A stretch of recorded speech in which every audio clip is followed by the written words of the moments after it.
La destrucción de la aviación rusa bajo el peso de las sanciones. En apenas 3 semanas, la industria de la aviación rusa retrocedió 3 décadas. Una invasión justificada con retórica confusa y acompañada de una serie de decisiones políticas desató un colapso que puso fin a la llamada Edad Dorada de la cooperación aérea global. Como si un nuevo telón de acero del siglo XXI hubiera caído sobre Europa del Este, Rusia se vio obligada a regresar a un pasado marcado por el aislamiento, la desconfianza y la precariedad tecnológica. Durante la época soviética, la aviación estuvo siempre definida por la autarquía. Mientras en el resto del mundo los controladores y pilotos se comunicaban en inglés, en la URSS se hacía únicamente en ruso.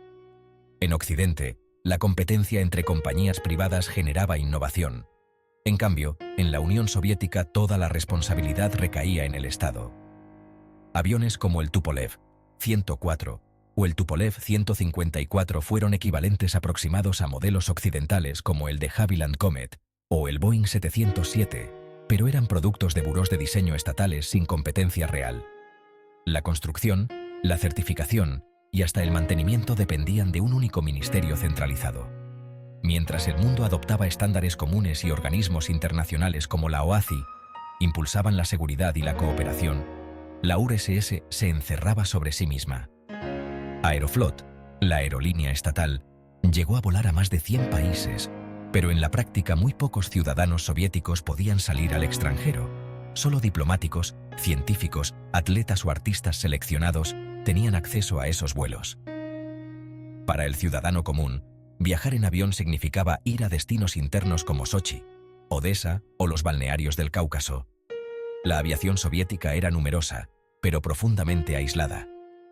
Este regreso al aislamiento se materializó de nuevo en febrero del año 2022. Horas después de que comenzaran los bombardeos en Ucrania, el Reino Unido prohibió a todos los aviones civiles rusos entrar en su espacio aéreo.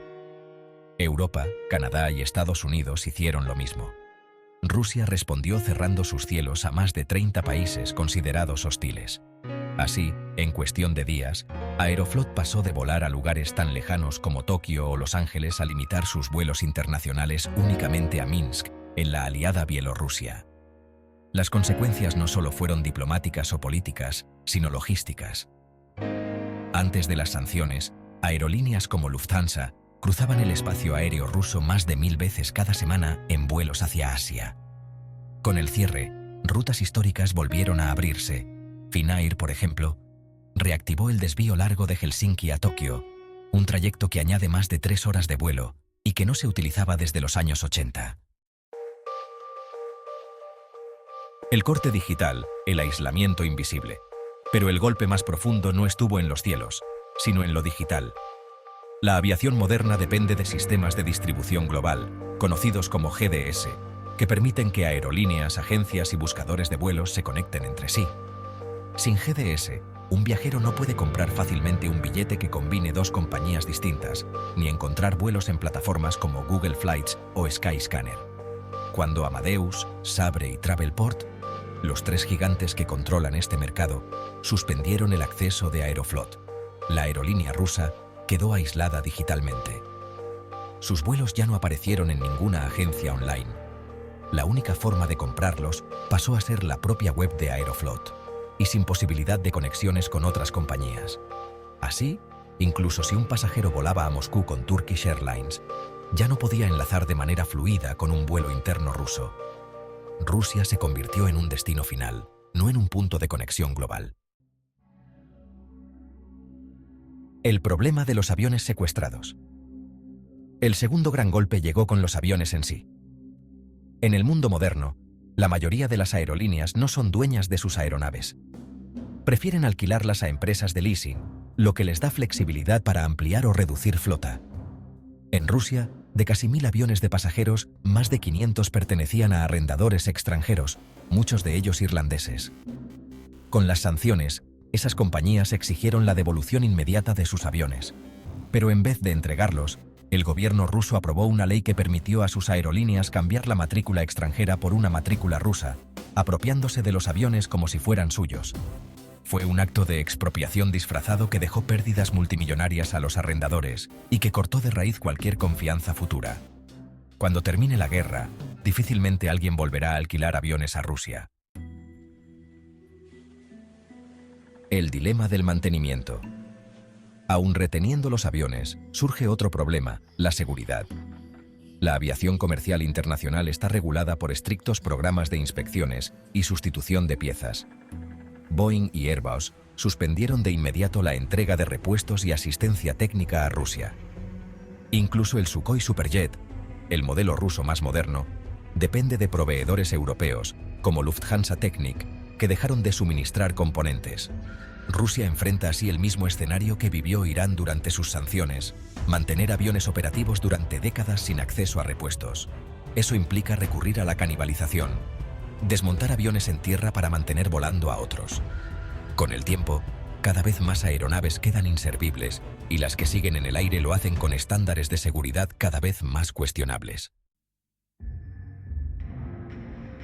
Consecuencias para la seguridad aérea. La seguridad en la aviación mundial es tan alta porque existe transparencia. Cada accidente se investiga y se publican las conclusiones para que el resto del sector aprenda. En la Unión Soviética no era así. Muchos accidentes de Aeroflot se ocultaban o minimizaban. La lista de siniestros en la era soviética es tan larga que Wikipedia la divide por décadas. Con el regreso al aislamiento, Rusia corre el riesgo de repetir esos patrones. Sin inspecciones internacionales, sin repuestos oficiales y con un número creciente de aviones fuera de normativa, el peligro de que ocurran tragedias aumenta de manera significativa. El futuro de la fabricación rusa y china. Paradójicamente, este colapso puede impulsar a los fabricantes nacionales. Rusia lleva años intentando revitalizar su industria aeronáutica con proyectos como el Irkut MC-21, pero hasta ahora sus aviones no podían competir con Boeing o Airbus. Ahora, sin competencia extranjera, podrían tener un mercado cautivo en sus propias aerolíneas. También China observa con atención. Su avión Comac C-919, comparable a un Airbus A320 o un Boeing 737, podría convertirse en la alternativa si logran producir versiones sin piezas sujetas a sanciones. Aunque esa independencia tecnológica aún está lejos, el vacío creado por Boeing y Airbus en Rusia abre oportunidades para que fabricantes estatales ocupen ese espacio. El efecto global: rutas más largas y costos mayores. El cierre del espacio aéreo ruso no solo afectó a Rusia. Aerolíneas de Europa y Asia se vieron obligadas a rediseñar rutas. Antes, Finnair se posicionaba como puente natural entre Europa y Asia gracias a su ubicación en Helsinki. Hoy esa ventaja estratégica se perdió.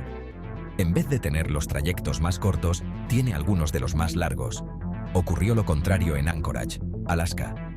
Durante la Guerra Fría, fue un hub mundial de reabastecimiento para vuelos entre Europa y Asia que no podían cruzar la URSS. Ahora, esa posición estratégica vuelve a cobrar importancia. Compañías de carga como FedEx ya han redirigido vuelos a través de Alaska y algunos vuelos de pasajeros también comienzan a hacerlo, aunque las escalas añadan tiempo. Incluso han surgido aerolíneas nuevas, como Northern Pacific Airways, que planean aprovechar Anchorage como centro de conexiones, copiando el modelo de Islandia en el Atlántico. Aunque su proyecto aún es incierto, el cambio geopolítico les da una oportunidad que antes parecía impensable. El final de una era de cielos abiertos. En conclusión, lo ocurrido desde febrero de 2022 representa mucho más que un cierre de cielos. Marca el fin de 3 décadas en las que la aviación internacional funcionó bajo principios de apertura, cooperación y eficiencia. Viajar por el mundo se había convertido en algo normal, rápido y relativamente barato. Hoy, esas certezas se tambalean. Rusia, al cerrarse y apropiarse de aeronaves extranjeras, condena a su industria a años de aislamiento, riesgos de seguridad y pérdida de competitividad. El resto del mundo, mientras tanto, afronta vuelos más largos, costos mayores y nuevas tensiones en la logística aérea. El telón de acero ha regresado, no solo en tierra, sino también en los cielos. Y nadie puede asegurar cuándo, o siquiera si, volveremos a una era de aviación verdaderamente global y abierta. Y hasta aquí este análisis de cómo las sanciones internacionales han destrozado la aviación rusa y han cambiado el mapa de los cielos en todo el planeta. Si te ha gustado este vídeo y quieres más contenido sobre geopolítica, historia y transporte, no olvides dejar un like, suscribirte y activar la campanita para no perderte los próximos episodios. Cuéntame en los comentarios, ¿crees que Rusia logrará mantener su industria aérea en pie o terminará dependiendo por completo de China? Nos vemos en el próximo vídeo.